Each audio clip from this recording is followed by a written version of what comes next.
आज हम पढ़ने जा रहे हैं राजस्थान प्रदेश की नारी के आभूषण। आपको हर एग्ज़ाम में आभूषण से एक क्वेश्चन मिल ही जाएगा। प्रत्येक एग्ज़ाम में एक क्वेश्चन तो राजस्थान प्रदेश की नारी के आभूषण से आता ही है। तो इसकी मैं बेस्ट ट्रिक आपको बताऊंगा, तो इसके आप नोट्स भी अपनी कॉपी में उतार सकते हैं। तो चलिए आपको मैं इसकी अच्छी अच्छी ट्रिक बताता हूँ। दांत के सबसे पहले मोस्ट दो ही है, रकन और चूंप, तो इसे आप याद रख लीजिए। फिर आते हैं कलाई हाथ के आभूषण में। तो इसके लिए आपको ट्रिक बताता हूँ। गोरी कलाई में पहले चूड़े और चूड़ियाँ, बनड़ी के हाथ क्यों फूले, काकी जरा पूछियो। इसमें आप गोरी से गोखरू हो जाएगा। इसी तरह ट्रिक बनाते चलिए और याद कर लीजिए।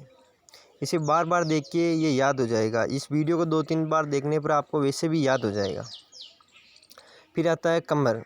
इसके लिए ट्रिक है, जीजू के कमरे में तगड़ा धन और कनकती का सेट मिला। इससे आप जीजू से जंजीर याद रख लीजिए, के से कंडोरा याद रख लीजिए, कमरे से कमर याद रख लीजिए, तगड़ा से तगड़ी याद रख लीजिए।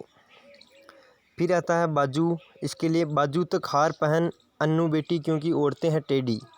इस ट्रिक से आप इसके याद रख सकते हैं। इसकी आप स्क्रीनशॉट भी ले सकते हैं इसका बीच बीच में। फिर आता है कान। इसके लिए है, काना घाटिया पीपल पर लटका, सुसरी लकड़ी टूटी और झूले में अटका। इस ट्रिक से आप याद कर सकते हैं। काना से कान हो जाएगा, गांठिया से अगोनिया हो जाएगा, पिपल से पिपल पन्ना हो जाएगा। कान में सुरलिया सबसे मोस्ट इम्पोर्टेंट है, ज़्यादातर एग्जाम में पूछा गया। नाक में चुपचाप बस पर लटक वरना नाक काट लूँगा। इस ट्रिक से आप याद रख सकते हैं।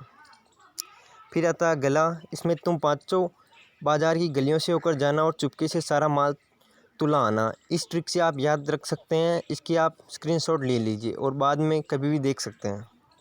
फिर आता है गले के अपने और आभूषण हैं, हांसली हार, हंसार, चंद्रहार, बलवेड़ा, पोत। फिर आता है पाँव। पाँव के लिए पहले राम ने छड़ से आंवले तोड़े, फिर नुपुर को पेज लेकर हिरण की तरह भाग गया। इस ट्रिक से आप याद रख सकते हैं। पाँव के अन्य आभूषण में टनका, जीवी, लच्छन, पायजेब, घुंघरू, झांझर, बिछुड़ी, छट्टी हो गई।